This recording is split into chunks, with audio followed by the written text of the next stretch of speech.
Hello, Assalamualaikum warahmatullahi wabarakatuh. Good morning, my students. I'm Indah Darmawati. You can call me Bu Indah or Miss Indah. So I'm the student of English Education Department of Faculty of Education and Teacher Training, Wali Songo State Islamic University Semarang. Kalian bisa panggil saya Bu Indah ataupun Miss Indah sesuai dengan kalian nyamannya yang mana.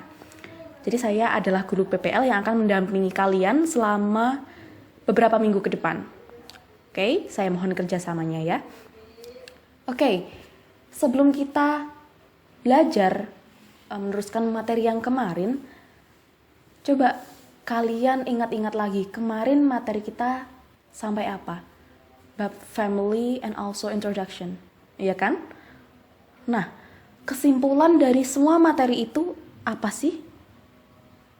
Jadi, secara implisit ataupun tersirat, di dalam materi perkenalan dan juga mengenalkan anggota keluarga, itu secara tidak langsung kita mempelajari pronouns.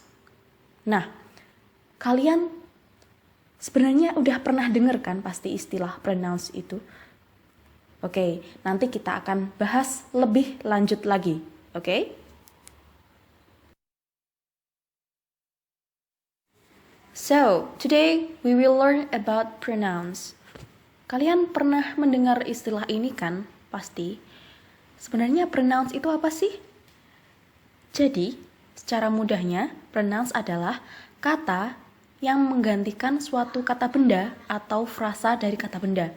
Ya bisa kalian bilang kata ganti lah. Nah, fungsinya adalah untuk menghindari pengulangan kata benda atau frasa kata benda yang sama dan sudah disebut sebelumnya, agar kalimat atau frasa tersebut menjadi kalimat yang efektif.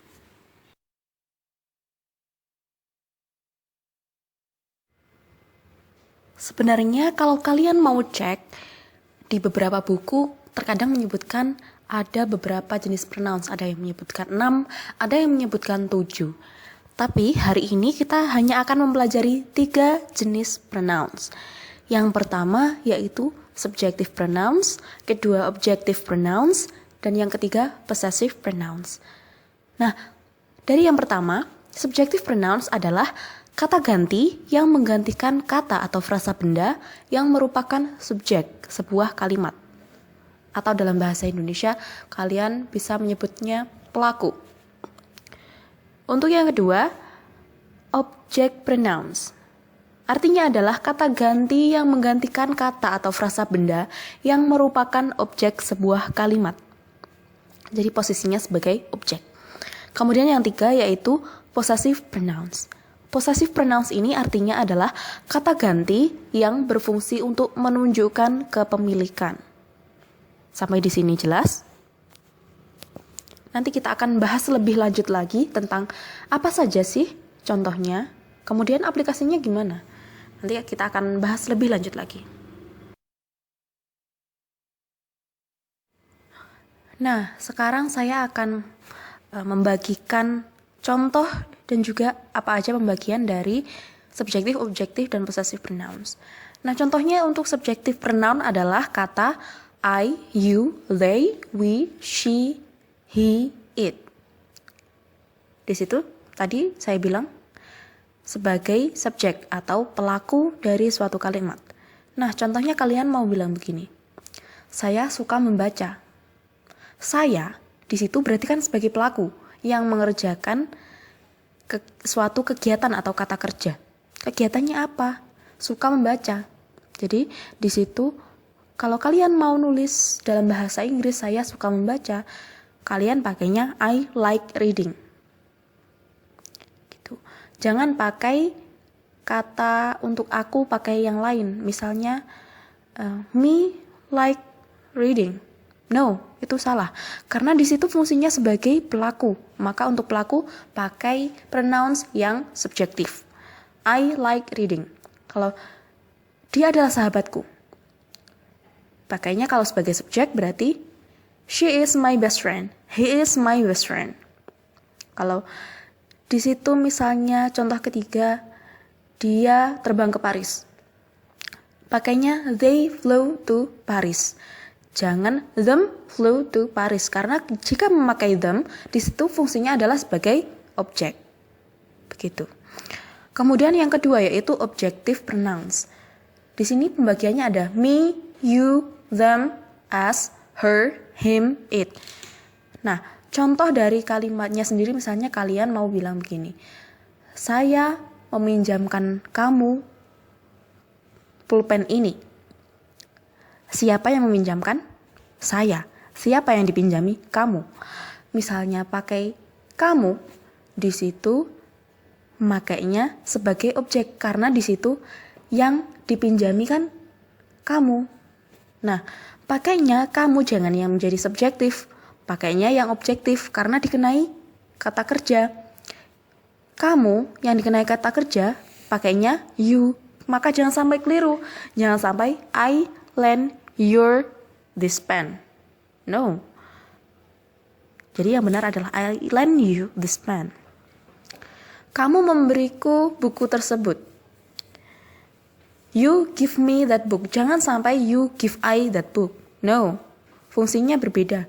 Di situ menjadi objek, maka pilih yang objektif. Pronoun yang objektif. Danny memandang dia. Danny looks at her. Jangan Danny looks at she. No, itu salah. Bisa dimengerti?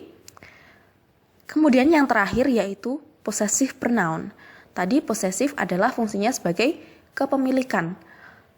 Nah, pembagiannya yaitu ada mine, yours, theirs, ours, hers, his, its.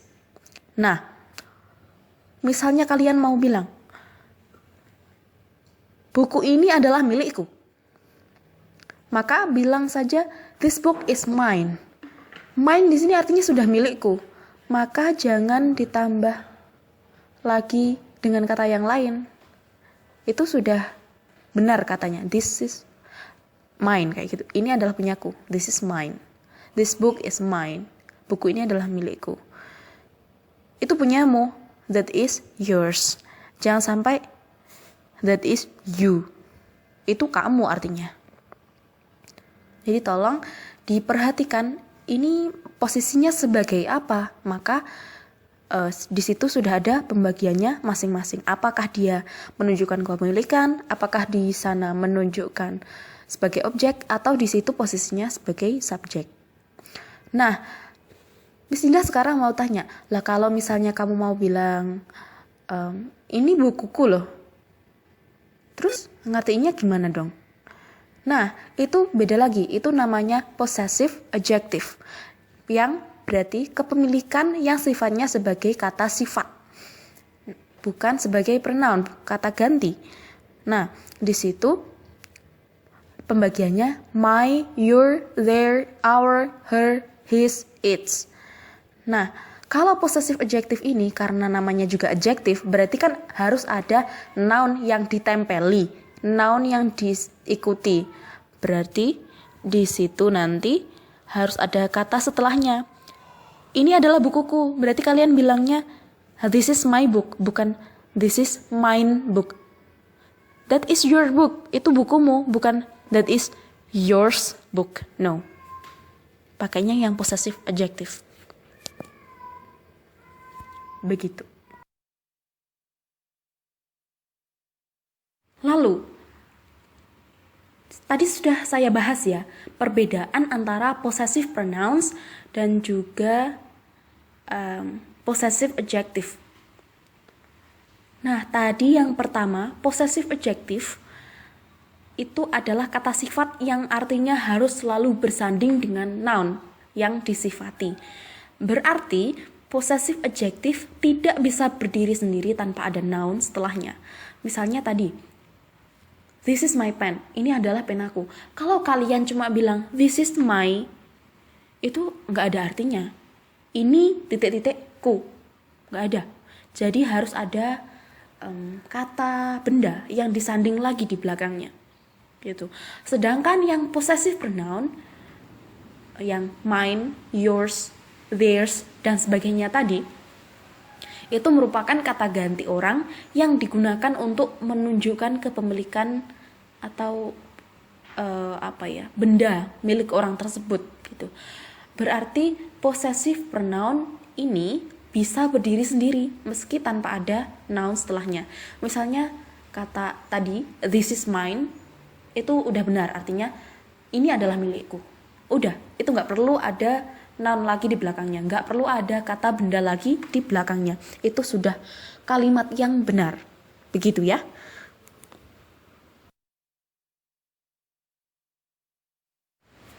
Sekarang Miss Indah mau tanya, kalau kalian mau bilang rambutku warnanya hitam, kalian translate-nya gimana? My hair is black. Bukan kan? Karena di situ rambutku, berarti rambutnya siapa? Rambutku. Itu berarti rambut itu kepemilikannya aku. Berarti pakainya possessive adjective. Possessive adjective dari aku apa? My kan? Berarti pakainya my hair is black. Kalian mau bilang aku berumur 16 tahun. Bilangnya gimana kalau bahasa Inggrisnya? Me is 16 years old. Enggak kan? Karena di situ aku sebagai subjek. Nah, berarti pakainya I. I am 16 years old. Sampai di sini paham? Kalau kalian tidak ada paham, tolong chat pribadi ibu. Oke, nanti saya akan menjelaskan.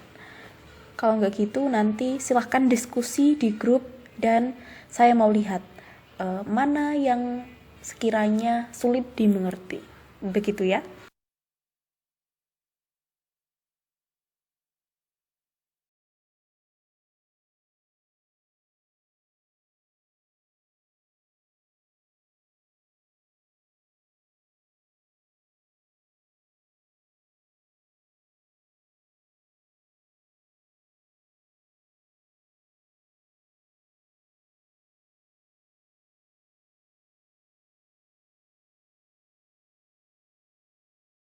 Hi, this is me after 3 months learning ink breaking.